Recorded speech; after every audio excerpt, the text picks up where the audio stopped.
ATN নিউজের নিয়মিত আয়োজন আমাদের কথার আজকের আয়োজনে স্বাগত জানাচ্ছি আমি রবিউল ইসলাম রবি। প্রিয় দর্শক, তিস্তার ন্যায্য হিস্সা বুঝিয়ে দিতে ভারতের প্রতি আহ্বান জানিয়েছেন বিএনপি। আজ আমরা জানব এ বিষয়ে সাধারণ মানুষের মতামত। তার আগে চলুন দেখে আসি এটিএন নিউজে প্রচারিত এ বিষয়ে একটি প্রতিবেদন।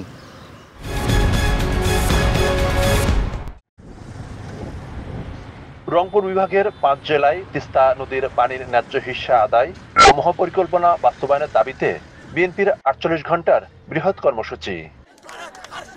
আন্দোলন কর্মসূচির অংশ হিসেবে তিস্তা নদী বেষ্টিত লালমনিরহাট, কুড়িগ্রাম, নীলফামারী, রংপুর ও গাইবান্ধা জেলার ১১টি পয়েন্টে আয়োজন করা হয় সমাবেশ, পদযাত্রা এবং সাংস্কৃতিক পরিবেশনা। এটা কি ন্যায্য দাবি?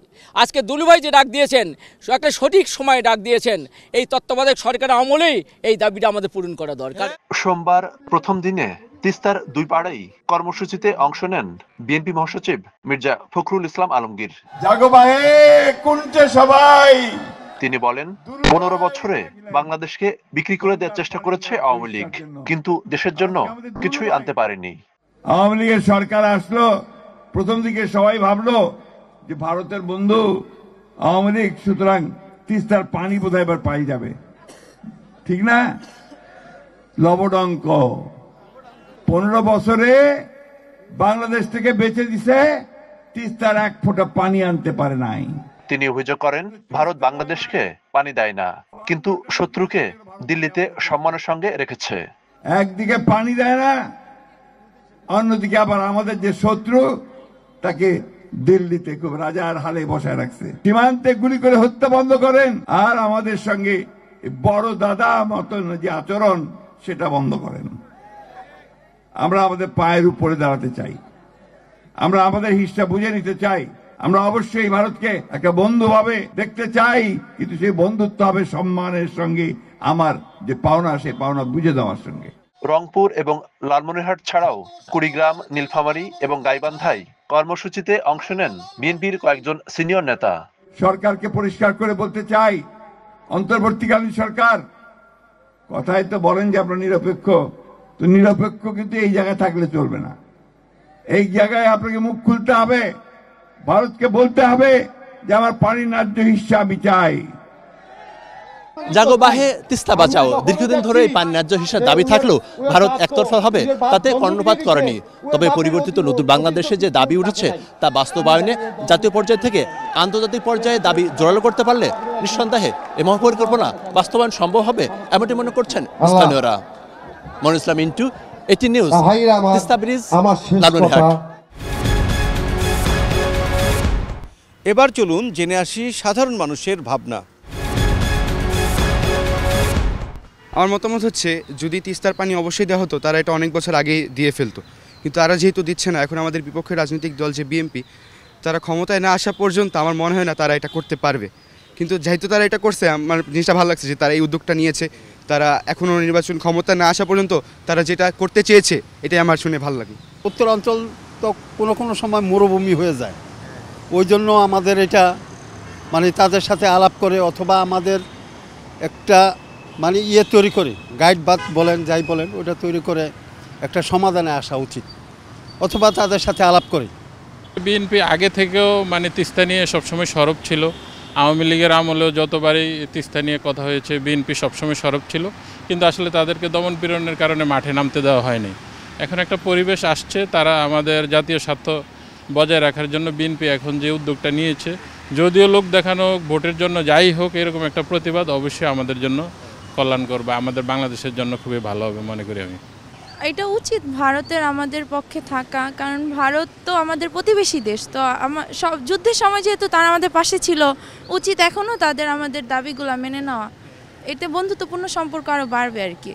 আমাদের এখন তিস্তা না, সবগুলো ইস্যুতে জাতীয় ঐক্যমত্য করার জন্য আসলে যারা নেতৃত্ব স্থানীয় আছে তাদের উচিত জাতিরে বিভক্ত না করে আগে ঐক্যমত্যের ভিত্তিতে সব কিছু করা, তারপরে একটা একটা করে সব ইস্যুগুলো সমাধান করবে আর কি তারা। কিছুদিন আগে আপনি দেখছেন ফেনীর বন্যা, হাজার হাজার মানুষ মারা গেছে। আমার বাড়ি কিন্তু নোয়াখালীতে, আমার ঘরে পানি ছিল এই চুদ্দুরা। আমি এই পানির মধ্যে থাকি, আমার বড় ভাই মারা গেছে এই বন্যাতে। আমি ভারতকে বিনীতভাবে অনুরোধ করব, আপনারা যদি সমঝোতা না আসেন, যে আমাদের ছাত্ররা যে মিলে স্বৈরাচারকে ইয়ে করতে সে মিলে রুখে দাঁড়াবে এবং আগামী দিনে আপনাদেরকে দেখাবে যে আপনারা ছাড়া আমরা চলতে পারি। আপনি যদি পানি আমাদেরকে না করেন, ব্যবস্থা না করেন, আমাদেরকে যদি শান্তিমতো না দেন, আমি আপনাকে শান্তিমতো দেবো কেন? দর্শক, আমাদের কথায় নীলফামারী থেকে স্বাগত জানাচ্ছি আমি মিল্লাদুর রহমান মামুন। তিস্তার পানির ন্যায্য হিস্যার দাবিতে ভারতের প্রতি আহ্বান জানিয়েছে বিএনপি। দর্শক, বিএনপির এই আহ্বান নিয়ে কি ভাবছেন নীলফামারীর সাধারণ মানুষ, আজকের আমাদের কথায় তা জেনে নেওয়া যাক। মোদী সরকার আন্তর্জাতিক আইনকে বৃদ্ধাঙ্গুলি রেখে আমাদের বাংলাদেশের তিস্তা অঞ্চলের কয়েকটা জেলার মানুষের ন্যায্য হিস্যা পানি থেকে বঞ্চিত করে রেখেছে। এর উদ্দেশ্য জানি না। মানুষ যদি মানুষের জন্য হয় তাহলে আমি অতি সত্বর আহ্বান জানাবো ভারত সরকারকে যে আমাদেরকে এই তিস্তার ন্যায্য হিস্যা পানি দিয়ে এই অঞ্চলের মানুষগুলার উপকার করতে হবে। এই অঞ্চলের মানুষের শিল্প কারখানা, আমাদের কৃষিপণ্য উৎপাদনে দারুণভাবে প্রভাব পড়বে। এই জন্য আমরা উদারত আহ্বান জানাচ্ছি যে আমাদেরকে পানির ন্যায্য হিস্যা ফিরে দেওয়া হোক। তিস্তা আমাদের জমি জমা সব কিছু বিলীন করেছে এবং আমার আশেপাশে অনেক লোক গৃহহীন, ভূমিহীন অবস্থায় আছে। তিস্তা আজকে যে অবস্থায় দাঁড় হয়েছে, তিস্তার পানি অভাবে আমরা এই শুষ্ক মৌসুমে আমরা কোনো ইরিগেশন সেচ প্রকল্প চালু করতে পারি না। পাশাপাশি মরুভূমির পথে আমরা চলে যাচ্ছি। আর ভারত আমাদেরকে বন্যার সময় এত পরিমাণ পানি দেয় যার জন্য আমরা বন্যা কবলিত হই। আমাদের এই বিভাগের মানুষের পানির দরকার। এই পানি দিয়ে আমরা আবাদ করব, ইরি করব, বিভিন্ন রকম ফসল করব সাথী বন্ধুরা। এই জন্য আমাদের পানির প্রয়োজন, আমাদেরকে পানি পেতে হবে। এই জন্য আমরা আন্তর্জাতিক মহলে আমরা মেগা প্রকল্প, মহাপরিকল্পনাকে আহ্বান জানিয়েছি। আমরা এটা চাই। তিস্তার ন্যায্য হিস্যা পানি বুঝিয়ে দিতে ভারতের প্রতি আহ্বান বিএনপির। দর্শক, রংপুর থেকে স্বাগত জানাচ্ছি আমি শাহরিয়ার মিম। এই বিষয়ে কী ভাবছে তিস্তা তীরবর্তী মানুষেরা, চলুন জেনে আসি। আজকে বিএনপি যে উদ্যোগ নিয়েছে, বাংলাদেশ জাতীয়তাবাদী দল যে উদ্যোগ নিয়েছে পানির ন্যায্য হিস্যা এবং তিস্তা মহাপরিকল্পনার জন্য, এই তিস্তাপাড়ের মানুষের সুবিধার জন্য যে তারা যে পরিকল্পনা নিয়েছে, তারা যে আন্দোলনের ডাক দিয়েছে, এই আন্দোলনকে আমরা সাধুবাদ জানাই এবং আমরা বিএনপির সাথে কণ্ঠ মিলিয়ে আমরাও বলতে চাই যে তিস্তার পানির ন্যায্য হিস্যা আমাদেরকে দিতে হবে। এই আন্দোলন বিএনপি যতদিন এই আন্দোলন চালিয়ে যাবে এবং তারা যে কর্মসূচি দিবে, আমি মনে করি যে আমাদের এই তিস্তাপাড়ের সমস্ত মানুষ সেই কর্মসূচির সাথে একাত্মতা থাকবে এবং আমরা এই কর্মসূচিকে এগিয়ে নেওয়ার জন্য সব রকমের সহযোগিতা করব। সর্বপ্রথম বিএনপিকে স্বাগতম জানাই যে তিস্তা পরিকল্পনার বিষয়ে তারা একটা উদ্যোগ নিচ্ছে বা কথা বলতেছে, পরিকল্পনা করতেছে।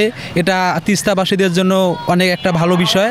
তবে আমরা মন থেকে আমরা সকলেই তিস্তাবাসীর পক্ষ থেকে অভিনন্দন জানাই যে আমাদের নিয়ে তিনি ভাবতেছে বা সরকারের কাছে কথা বলে যে আমাদের দ্রুত কাজটা করে দেবে।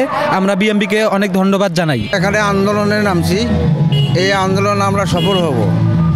আমরা এই তিস্তার পানি, আমাদের যখন পানির দরকার নাই তখন আমাদের পানি দেয়। সেই পানি দিয়ে আমার কোনো কাজে এসে না, আমাদের বাড়ি ঘরে ভেঙে চুরমাচার হয়ে যায়। আমাদের এই জন্য এই কর্মসূচি আমাদের আন্দোলন। আমরা এই নদীর আন্দোলনে আমরা এই বাস্তবে না হওয়া পর্যন্ত আমরা এই কর্মসূচি আমরা পালন করিয়ে যাব। তিস্তা মহাপরিকল্পনায় বাস্তবায়নের যে উদ্যোগ, আমাদের এই উদ্যোগ বাংলাদেশ জাতীয়তাবাদী দল যে বিএনপি নিছে, এই উদ্যোগকে আমরা স্বাগত জানাই এবং আমরা চাই যে এই তিস্তা মহাপরিকল্পনা বাস্তবায়ন হোক। আমরা যারা তিস্তা পারে সাধারণ মানুষ, আমরা অনেক উপকৃত হব। দেখা যায় যে আমাদের যখন বন্যার সময় পানি লাগে না, তখন ইন্ডিয়া আমাদের পানি ছাড়ি দেয়, তাতে আমাদের ঘর বাড়ি এবং আমাদের ফসলের অনেক সমস্যা হয়। তাই আমরা আহ্বান করব ভারতের কাছে যে আমাদের ন্যায্য যেটা হিস্যা, এই হিস্যাটা আমাদের দাবিটা আমাদের পূরণ করেন। প্রিয় দর্শক, এই ছিল আমাদের কথার আজকের আয়োজন। আমি রবিউল ইসলাম রবি ছিলাম আপনাদের সঙ্গে। আবার দেখা হবে নতুন কোনো বিষয় নিয়ে, নতুন কোনো পর্বে। সে পর্যন্ত আপনারা ভালো থাকবেন, সঙ্গে থাকবেন এটিএন নিউজের।